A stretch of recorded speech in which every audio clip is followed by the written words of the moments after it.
Keith Ruck here at VintageMachinery.org. Well guys, I'm excited to bring to you the news and show you guys the latest addition to the shop here that we're putting on here at my new home shop. And what we've got here is a big metal planer. This is a rather unusual machine, and it's not a machine that you see in many modern machine shops. And you can probably tell from looking at it, it's old.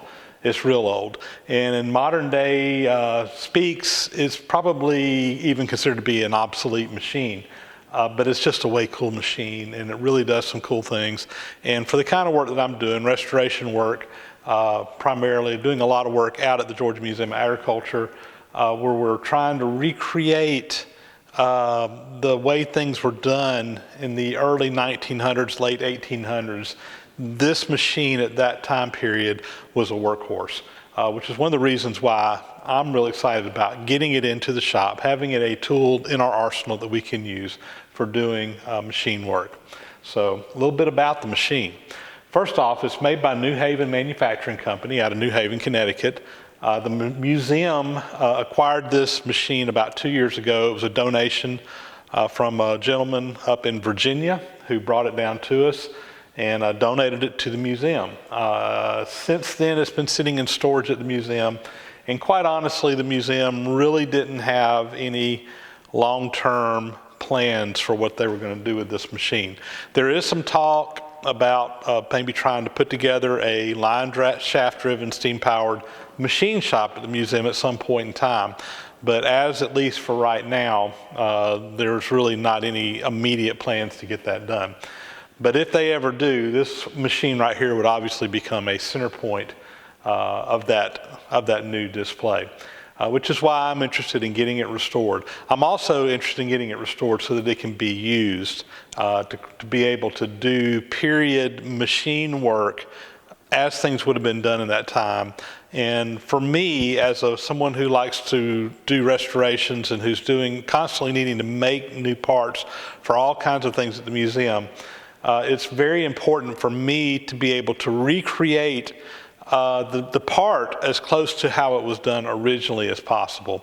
And in the case of a metal planer, it leaves some rather unique machine marks on the parts when it's machined. You get long linear cuts, and we'll talk about how this machine is used in a little bit.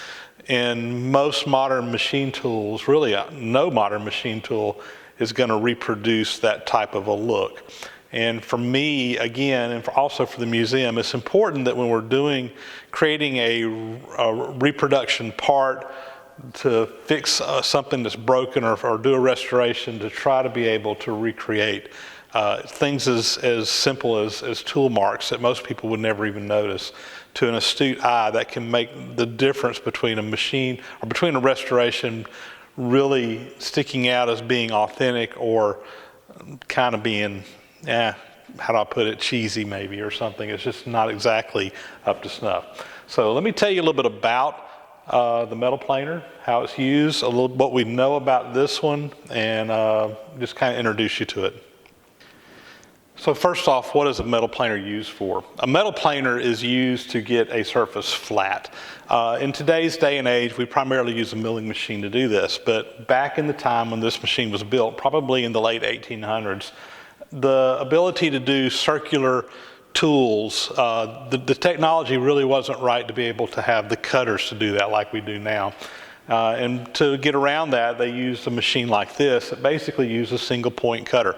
Very similar to like a high-speed steel tool that you would use in a lathe to turn. But in this case, the cutter would stick straight down, and the cutter would move in a linear fashion across the piece, and the cutter would just move over a little bit at a time, and it would literally plane that metal off to make a flat surface. It's very similar to the way that a shaper works. If you're familiar with a metal shaper, they're much more common, where you have a ram that goes back and forth, reciprocates back and forth, has that single point cutter in there, and it cuts, and as it makes a cut, the head will move over just a little bit, make another cut, head will move over just a little bit, make another cut.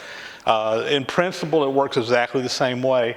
The only difference here is instead of having that ram that goes back and forth, the tool stays more or less stationary. It will slide side to side, and you can adjust it up and down to make your cuts, but the cutting action is here on the bed. So you would bolt or clamp your part down to this bed, and imagine this whole bed going back and forth, and as it does that, that cutter moves across it. Again, very similar to a metal shaper, but the metal planer was capable of doing much larger work than what you could get done with a metal shaper. As far as operation, how this machine works, if you remember, we did the tour a while back of Walter Clement's shop, and he actually had a small metal planer, and I'm just going to throw in some clips here of showing it in operation, just so you can kind of see the action, see how it works. Of course, this is a little bit smaller machine than this. That's a different make of a machine than this, but you get an idea of how it actually works. It's a very unique and very interesting tool to use in the shop. A little bit on the history of this machine. I've done a little bit of research, and quite honestly, there's not a whole lot of information out there that I've been able to dig up on New Haven Manufacturing Company. We've got a little bit of information on my site over at vintagemachinery.org.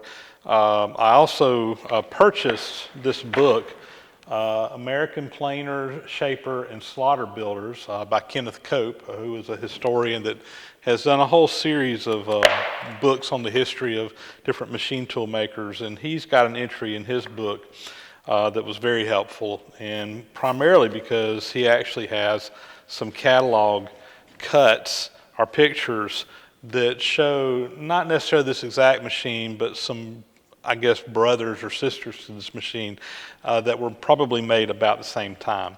So this one here has got a bed that's about 2 feet wide. The bed is about 8 feet long, and it was made, I'm estimating, in the late 1800s. There is a patent date on it. It has what it says over here on this gear, Beans patent, February 13th, 83, and that would have been 1883 when that was done. And I was able to actually look that patent up, and that patent specifically talks about the mechanism that's used to adjust the cross slide here back and forth, as well as to adjust the height of this. There's some interesting, unique components in this that was patented by New Haven. Based on that patent date and based on what we know about the company, it's very likely that this machine was made sometime, of course, after 1883, because that's when the patent date. Patent dates were typically shown on machines for about 20 years, because that was not exactly the life of the patent, but that was kind of usually about how long stuff would stay on a machine when it was marked patented. So that would put the date anywhere from about 1883 to about 1903, and that's very likely the time frame that I think this was made. The catalog pictures that we have in here in this book are from a catalog dated 1886, and like I said, it shows very similar models. They were the same model as this, they were just different sizes. So one of them was a 10-foot by 40-inch wide, a 5-foot by 26-inch wide. This one here is a 8-foot by 24-inch wide, which was one of the options that they had. So there's also a 3-foot by 18 inches, and well, that one doesn't have a size on it. It's a much larger one though. But anyway, late 1800s, I'm estimating as the date on this. We don't know exactly how long New Haven stayed in business. They were in a company directory or a city directory for New Haven in 1912. By 1921, that was, of course, it's a 9-year period there, but by 1921, they were no longer listed. So it's estimated they went out of business sometime in that time frame, just to kind of give an idea, but late 1800s is estimated date on this. So what are my plans for this machine? Good question, and I know some of you guys are probably wanting to know, what are we going to do, what's the time frame for it, etc. I've got multiple projects ongoing in here, as you guys know. We've got the Landis surface grinder. That's probably going to be the next thing, and I think it's going to be a fairly easy machine just to get up and running, and that's my goal right now, is just to get it up and running. I'm not planning on doing a full restoration to it. I just want to get it operational. So after the grinder is done, my next step will be probably to work on at least one of my two Monarch lathes that we have in here and try to get another lathe running. I want to have a little more capacity that we're going to need for some stuff down the road, and those lathes give me that opportunity to have that. Probably once that's done, start working on this metal planer. This metal planer is going to be a pretty in-depth and pretty, it's going to require an awful lot of work. This is probably going to require complete disassembly, completely going through it. The condition of a lot of things on here are unknown. It looks like the machine is pretty well intact and complete. I am aware of just a couple of pieces that are missing that I've got to do some more research on, but by and large, it looks like it's all here. The big question is what condition are the ways in? This machine, I know, sat outside for a long period of time in the elements. It was under a tarp, but still, I'm sure that the ways are going to need some work. Is that something that we can scrape in here in the shop? Possibly. My gut feeling is, though, just looking at them and looking at the amount of rust on there, this may be a candidate where we actually have to send off the bed to have it reground. We may try to grind or scrape the top into the bed, but we may have to regrind the ways in the bed. Unknown right now, and I really won't know for sure until we get a chance to get this table off and really be able to examine things to see what the condition is. But that's kind of my speculation right now. My hopes is that sometime toward the end of the summer or something, we'll probably be able to get onto this machine. Just looking at time frames and so forth. That may be a little bit aggressive. I don't know. It really just depends on how much time I have to get on these other machines and get things working, and what other jobs come up in between that I'm working on out at the museum. When things happen out there, I do whatever we can to help get things fixed when they have a need, and unknown what those needs at the museum are going to be down the road. But I'm hoping by late summer, early fall, maybe start on this machine. And my thought too is that when we do start on it, maybe have a little weekend thing where if some viewers want to come in, and many hands makes light work, we can kind of work together, take this thing apart, start cleaning it up, getting things painted and ready to go back together. A lot of it is going to require, this whole front end here, all these surfaces here are going to need to be re-scraped to get them where they need to be. So there's going to be some work involved in a lot of this. I realize that. That's going to probably take a long period of time, but at least to get started with, we'll probably have a work weekend to just kind of knock it down in pieces and try to get a lot of the grunt work, I guess you could say, done. With a lot of people, it goes by in a hurry. If I'm doing it by myself, it takes forever. That's my thoughts anyway. So hopefully we'll maybe have an event down the road. It won't probably be come in over a weekend and be done when we're through, but at least get started on restoring this machine.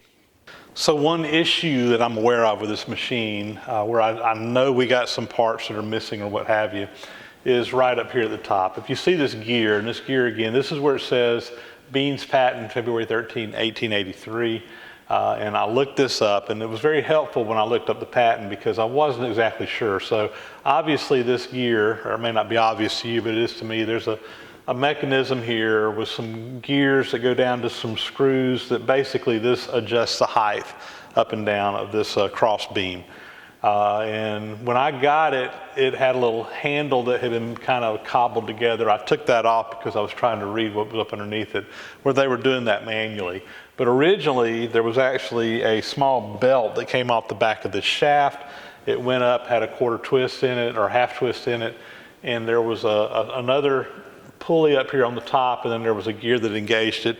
And there's a lever on the other side of the machine that through doing some shifting, you could engage this little pulley down here, and that would allow it to go up or down. It would actually reverse depending on the mechanism in there. And I haven't quite figured all that out yet. I've got crawled up under here and kind of looked at it. I got an idea of how it works. But up here at the top, this is missing. So that's going to take some research. I'm not worried about manufacturing the parts. It's just a pulley and a gear. But what's going to really require some research for me is I really would like to find a machine out there that has these parts on there, either just like this or similar to this from New Haven, so that I can do a proper copy of that. And also I need to do a little bit more research to just kind of figure out how it all works. So other than that, I don't see anything else on here that is obviously missing, broken, etc. The big issue with this machine is that it's just been sitting out for a long time and hasn't been used. There's a lot of rust. There's a lot of just cleaning and getting things broken free, and probably scraping and refreshing surfaces, etc. It's not as bad as some machines that I have tried to tackle and have restored. At least it doesn't appear to be. But this right here is missing, so we're going to have to deal with that. Well, there you go, guys. That'll pretty much be a wrap on this. I just wanted to kind of introduce you to the machine, show you what we brought into the shop, kind of tell you a little bit about my plans for what we're planning on doing with this machine, and hopefully at some point in time, we'll have this machine operational. My intention is to restore the machine, get it working, and get it set up where I can use it in my shop here. At such time that the museum gets a machine shop out there that will be a period machine shop from late 1800s, early 1900s, which is a time frame that their historic village represents, this machine will relocate back out there. As of right now, that's unknown if or when that will ever happen, but my deal with them was I was going to bring this machine home, get it restored, get it where we can use it to actually use for projects at the museum, but it's going to reside here at my shop until the museum decides they want it back, and when they want it back, it'll go back out to the museum. But we want to get it operational and restored in the meantime, and that's what we're going to try to do here in my shop. So with that, that'll be a wrap on this video. Thank you guys for watching. I really do appreciate all the views, all the comments, etc. that come down the pike. So be sure and give us a thumbs up, give us a like if you like the video. Share it with some other folks. I know a lot of you guys will be excited about this, so put it out there where other people can see it, let it get it out there on social media, etc. If you haven't subscribed to my channel, please do so. I would greatly appreciate that as well. And keep watching the videos and keep sending me comments. I enjoy reading each and every one of them. So thanks a lot. We'll see you guys later.